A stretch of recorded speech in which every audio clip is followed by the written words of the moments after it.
Yogi Ram, Yogi Ram Surat Kumar, Yogi Ram Surat Kumar, Yogi Ram Surat Kumar, Jaya Guru Raya. Yogi Ram Surat Kumar, Yogi Ram, Yogi Ram Surat Kumar, Jaya Guru Raya. Yogi Ram Surat Kumar, Yogi Ram Surat Kumar, Yogi Ram Surat Kumar, Jaya Guru Raya. Yogi Ram Surat Kumar, Yogi Ram Surat Kumar, Yogi Ram Surat Kumar, Jaya Guru Raya. Yogi Ram Surat Kumar, Yogi Ram Surat Kumar, Yogi Ram Surat Kumar, Jaya Guru Raya. Yogi Ram Surat Kumar, Yogi Ram Surat Kumar, Yogi Ram Surat Kumar, Jaya Guru Raya. Yogi Ram Surat Kumar, Yogi Ram Surat Kumar, Yogi Ram Surat Kumar, Jaya Guru Raya. Yogi Ram Surat Kumar, Yogi Ram Surat Kumar, Yogi Ram Surat Yogi Ram Surat Kumar, Yogi Ram Surat Kumar, Yogi Ram Surat Kumar, Jaya Guru Raya. Yogi Ram Surat Kumar, Yogi Ram Surat Kumar, Yogi Ram Surat Kumar, Yogi Ram Surat Kumar, Yogi Ram Surat Kumar, Yogi Ram Surat Kumar, Jaya Guru Raya. Yogi Ram Surat Kumar, Yogi Ram Surat Kumar, Yogi Ram Surat Kumar, Jaya Guru Raya. Rama Rama Rama Ram, Rama Rama Rama Ram, Rama Rama Rama Ram, Rama Rama Ram.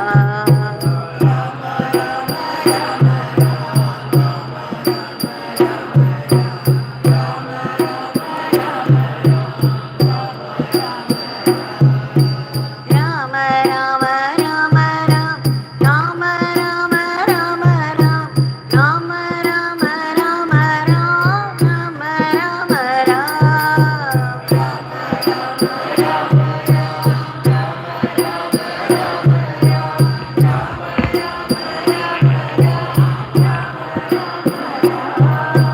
Yogi Ram Surat Kumar, Yogi Ram Surat Kumar, Yogi Ram Surat Kumar, Jaya Guru Raya.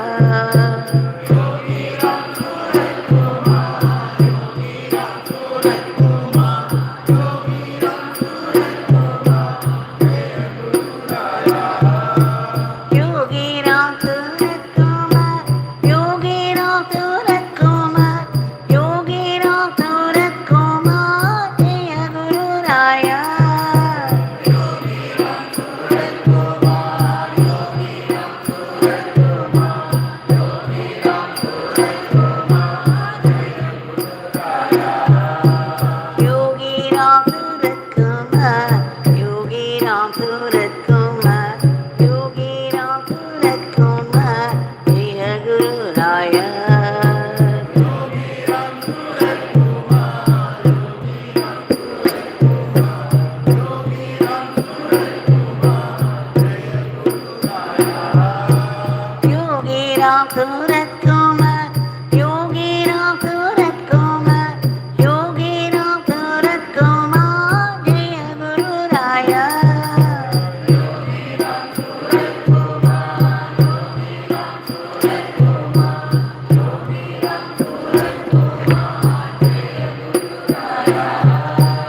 Kumar, Jaya Guru Raya.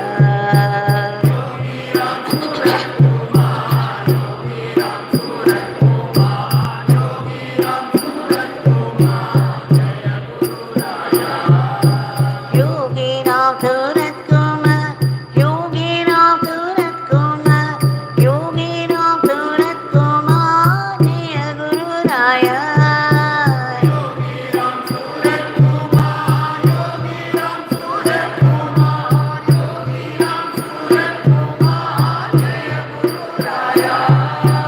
Rama Rama Rama Ram, Rama Rama Rama Ram, Rama Rama Rama Ram, Rama Rama Ram.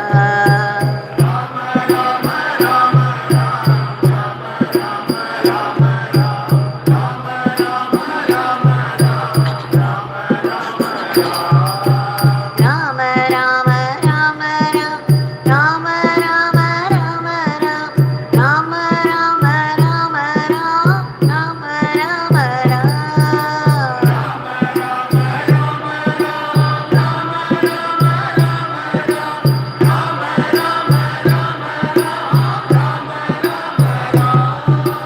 Yogi Ram Surat Kumar, Yogi Ram Surat Kumar, Yogi Ram Surat Kumar, Jaya Guru Raya.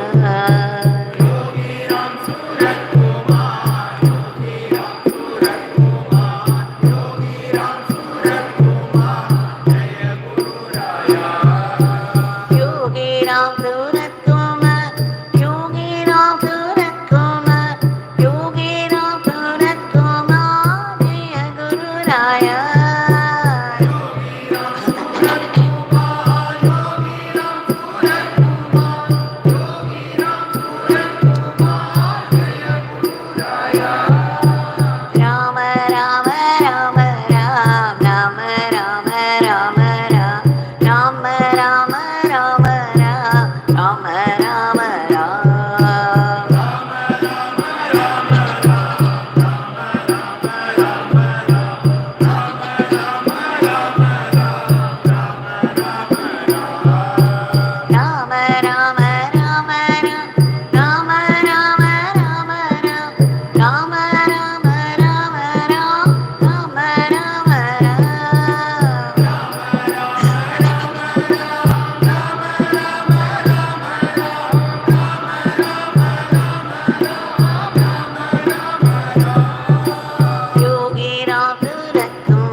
Ram Surat Kumar, Yogi Ram Surat Kumar, Yogi Ram Surat Kumar, Jaya Guru Raya.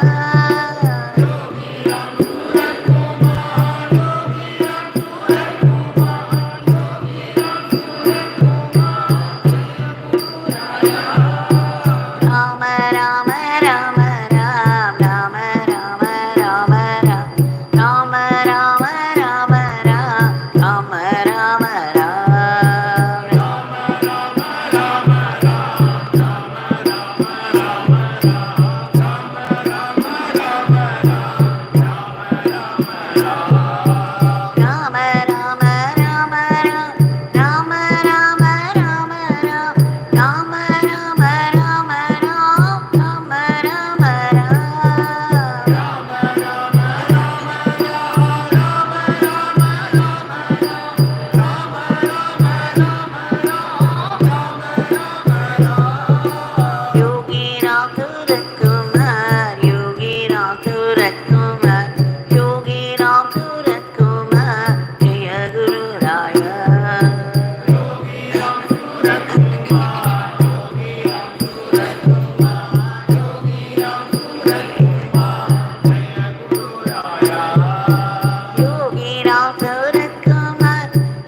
Yogi Ram Tiratma,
जय गुरुराया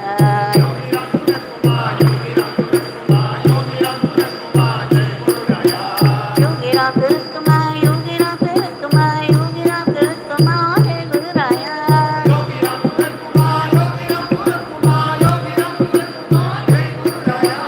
राम राम राम राम राम राम राम राम राम राम राम राम राम राम राम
भगवान श्री योगी राम सूरत कुमार की जय।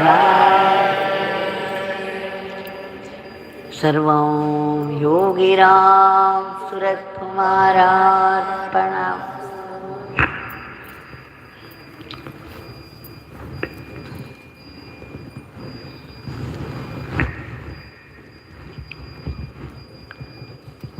This is again one more evening, one more session of Bhagwan's Nama Sankirtan. And we all know what a gracious blessing it is that we have been able to gather here at all. It's a great blessing. And that we could sing together for 1 hour is a fortune and in appreciation and in gratitude to this grace we have offered the Nama lotuses at the lotus feet of Bhagwan. Now here is one more story without much introduction, except that we all know the ashram has 2 salient features. One, the Nama Sankirtan, starting from 6 o'clock, it goes on and on till about 7:15 in the evening. And the other salient feature is Annadana. Right from the time the Samadhi Mandir, the Pradhan Mandir opens, 5 o'clock, the prasadam also starts, and then after Arati 6 o'clock, everyone gets something or the other in a leaf cup. And morning breakfast is free for all. And again, afternoon lunch prasad. This Annadanam is going on ceremoniously, and Bhagwan said, especially sadhus should be fed, and when they bless after their stomach is full, it would mean a certain glorious growth to the ashram. Every time a sadhu takes prasad in the ashram, he would bless the ashram and go. And Bhagwan said the ashram would grow. So Annadanam to all who come, both in the morning and the afternoon. And Nama Sankirtan.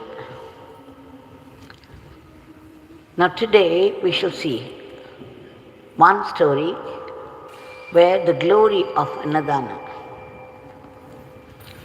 is accentuated. There was a man, a very influential man, a rich man in a city. He was also a great virtuous man. And he was rich. He used up all the money to feed the poor people. Without fail, every day, he would see to it that everyone who came to him was fed well, and with good food at that. He was also practicing virtues, and even when he was born, the astrologers had said that he is a very good man, a very pious, and a sadhak, and at the right time, though he would enter a householder's life, when the time comes, this man would take up sannyas, go away far, and also become a Brahmagyani. True to the statement, he began to feel very soon, even though he was conducting his life, householder's life so well, according to all the virtues of dharma, and a child was also born to them, a baby boy was born to them. And as he grew up, father felt that the time had come to leave the world and go into deep meditation. So he took up sannyas as per the prediction of the astrologers and left the house. His wife also would not stop him because she already knew. And she felt it was only right that he had to attain what he was born for. And then she brought up this child also with all the virtues, and she continued this annadana, just as her husband did. And one day, the boy was named Gunashila. He asked his mother, he was now a teenager, he asked his mother, "Mother, every day, so religiously, so ceremoniously, you are feeding the poor. That's all fine. But then, one day we would spend all the money in this. And then what will we do? And what is the use of all this annadana?"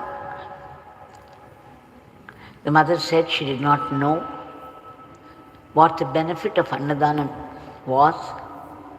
But then she knew one thing, her husband was doing it and he liked doing it. He had great faith in doing that, and that she should continue, she should follow his dharma. But then she said, if you want to find out the meaning of all this, the purpose behind it, the benefit of annadana, you have to take up some penance and ask our devata.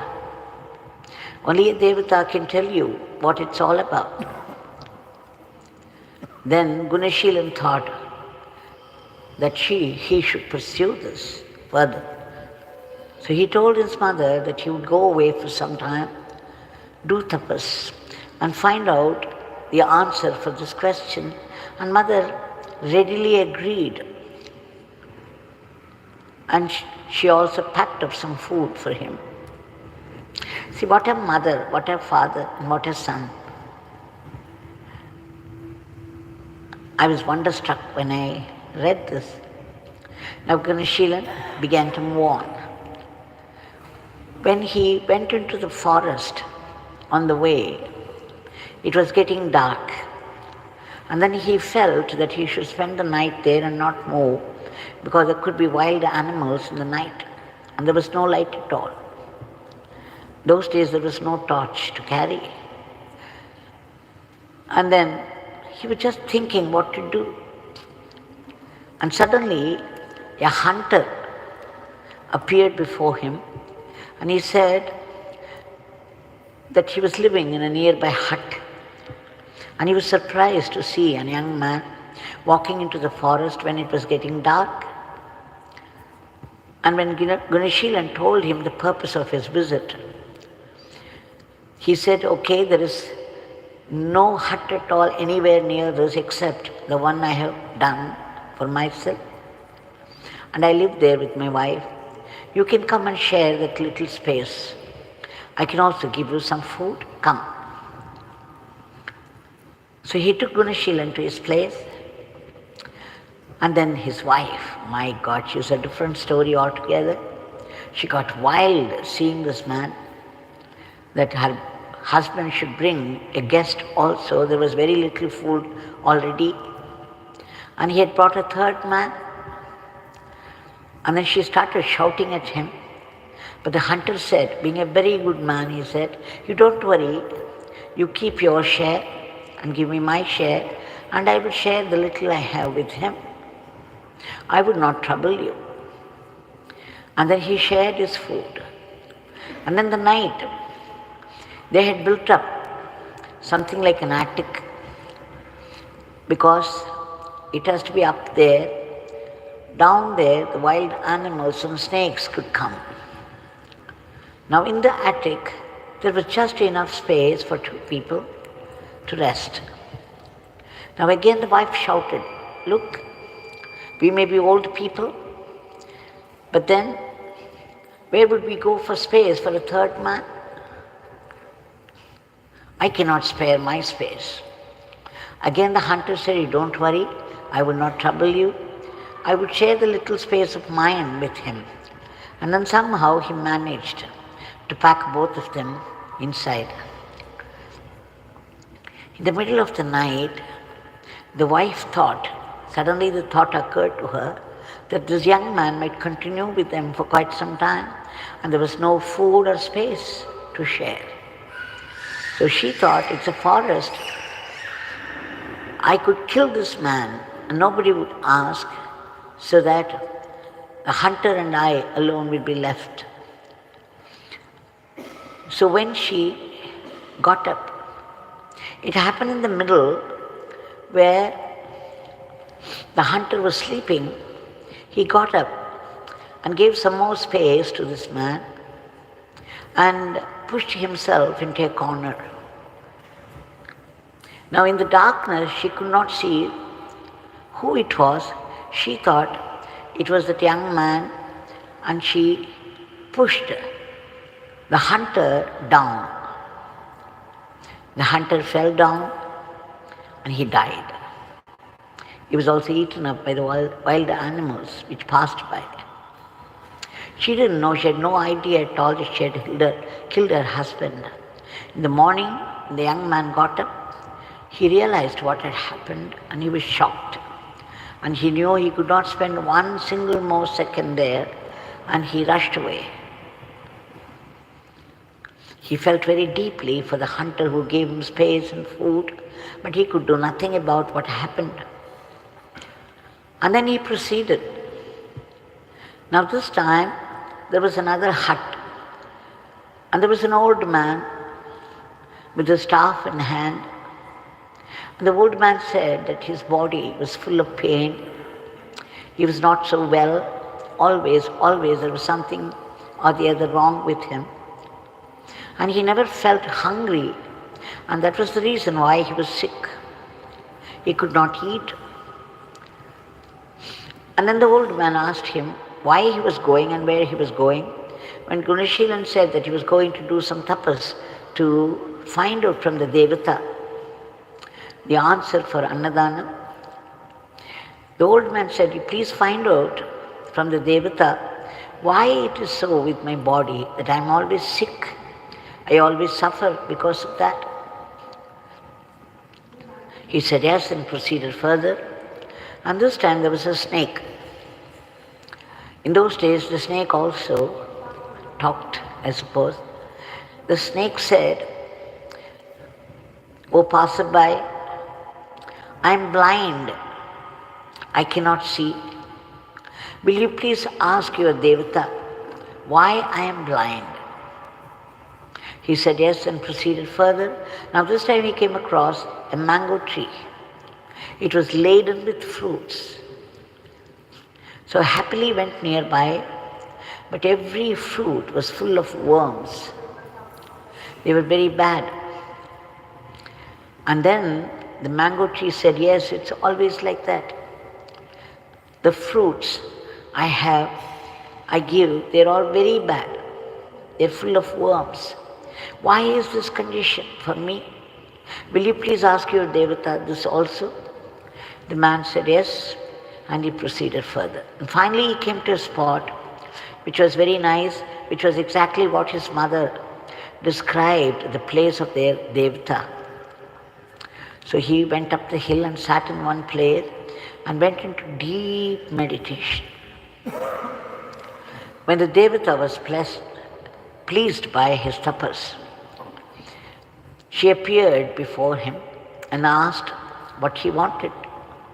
He said, "Amma, I want only an answer to a question."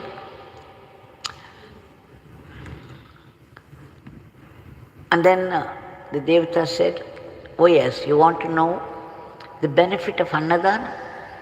All right, I will tell you one thing. Your village also belongs to a kingdom which is ruled by an emperor. Now, 10 months from now, a child would be born to the emperor, and when the child is born out of the womb of its mother, it should not be put on the floor. Before it is done, you should have a golden plate, and the child should be laid on the golden plate. And then you ask the child what the benefit of Annadanam is. The child would be able to answer your question. What a puzzle!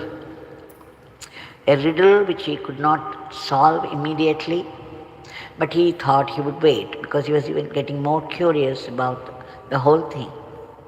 And then he put forth the question of the old man, the snake, and the mango tree. Devata promptly answered all of them, and then he resumed his walk towards his house. On the way, he came across the mango tree, and then Gunishilan told the mango tree, "You see, you were very rich in your previous birth. You hoarded a lot of money, and yet you were so miserly, you would not give money to anybody. You made people starve. At the same time, you had a treasure also in this very place, and every day you would come and look at the treasure and then close it with the soil and go back and refuse to give any money to anybody, even though the whole village was starving. Now, today, on this very spot where you had buried all your treasure, you are a mango tree and still protecting this place. And because of your miserliness, you are suffering like this." So immediately the mango tree said, "Okay, I shall now do away with all the treasure. I don't want them anymore. I want a good life." So it moved a little away and gave all the golden bars to this man.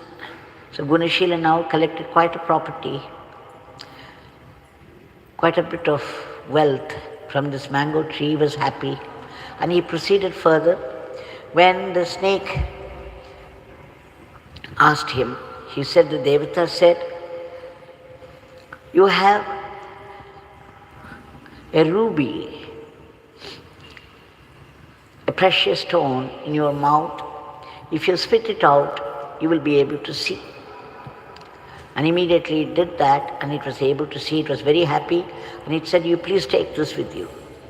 So he collected more wealth now, because he was worried in the beginning, if they continued Annadana, all the money would be spent and they would be very poor soon. And now you see he's collecting quite a bit of wealth. And finally he came to the old man, and he said, the Devata said that you are an expert in your field of arts. You have mastered it, and yet you refuse to teach it to anybody. This is a sin. When you have so much knowledge of any subject or any art, and if you refuse to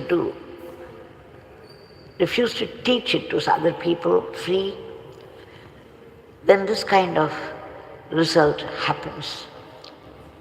Then the old man said, "Okay, right now I will teach you all that I have learned, so that I will be unburdened." So goes the story. Something, And finally he came to the village, and then he went to the king and reported everything that the Devata said. And the king was very happy to hear that he was going to get his sons in 10 months. And true to this, his wife conceived, and when she gave birth to a baby boy, as per the advice of this Gunashilan, the king held the baby in a golden plate, and then Gunashilan asked the baby, what was the benefit of Annadana? The child began to speak. You may not recognize me, but I am that hunter who shared half of my little food. It is such a glorious act, according to God, that even the little food that I had, I shared with you, that now I am born as the prince, the son of this emperor of the whole kingdom. So you see, when you share your food, however little it is, then it bears enormous fruit. Now this is a story, very involved. There are other stories as well, and there are different versions of the story, but enough to know that even the little food that you have, if you share it with someone, it has enormous benefit. So what to say when you feed so many people and share everything, even if you have mastered some subject or art, the Shastras say that you have to teach it to someone. You have to share it with somebody. Vedic Pandit, the Shastras say every Vedic Pandit who learns the Vedas completely has to become an Adhyapak, a teacher, and teach the Vedas to other students. So whatever you have, in sharing it with other people, you benefit enormously. Otherwise, it becomes a sin. Bhagavad Gita says that the one who prepares food and eats it himself without sharing with anybody, he is not eating food, he is eating his sins. We shall now offer our today's prayer at the lotus feet of Bhagavan, begging him again and again, a million times, for his immediate divine intervention to bring forth a dharmic normalcy to today's world, which is full of violence and growing enmity, misunderstanding, and the war is already on, and so much indiscipline and chaos in the world. And then these attacks, sudden attacks of killer diseases, cruel diseases, and the violence of nature in many ways. Bhagavan, we beg you, the cosmic controller, to bring in peace, harmony, discipline, order, and growing friendship and brotherhood, and mutual understanding and help, and above all, a good control over the diseases and the violence of nature. And Bhagavan, we also beg you to uproot all the negativities of the human mind which are responsible for today's world as it is. We also beg you to reach out to those people who are stranded in different places of the earth for some reason or the other, which of course, due to their past karma, unable to find help or protection. They may belong to different countries, speak different languages, and of different religions. We beg you to reach out to them and do the needful. We also beg you to protect all those unselfish people, truly good, virtuous people who are slogging for the welfare of the others from unhealthy criticisms and humiliations which come in the way of their constructive work. We beg you to promote the economy of our country and the growth in varied fields of activity, from science and technology to arts and spirituality, that India would reach that super status of world teacher and conduct the whole world in the path of dharma. And Bhagavan, we beg you again and again in all earnestness and sincerity for ceaseless chanting of your powerful name and unbroken remembrance of your leelas and teachings, so that we can assimilate it and make it into Atma Shakti. Please bless us to be sattvic instruments in your hands.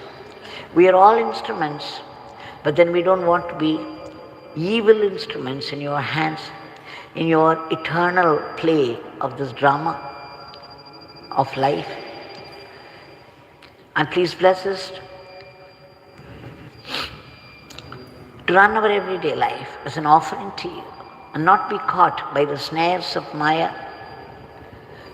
Once we yield to some temptation or the other, we have no idea when we would come out of it. It might take even births. And Bhagavan, we seek that ultimate state of bliss and peace for everyone, which is independent of any object or person. But then we need to be purified because our mind is full of desires for worldly possessions. And that's why there is passion, anger, fear, sorrow, jealousy, and growing desires. So how to cleanse them?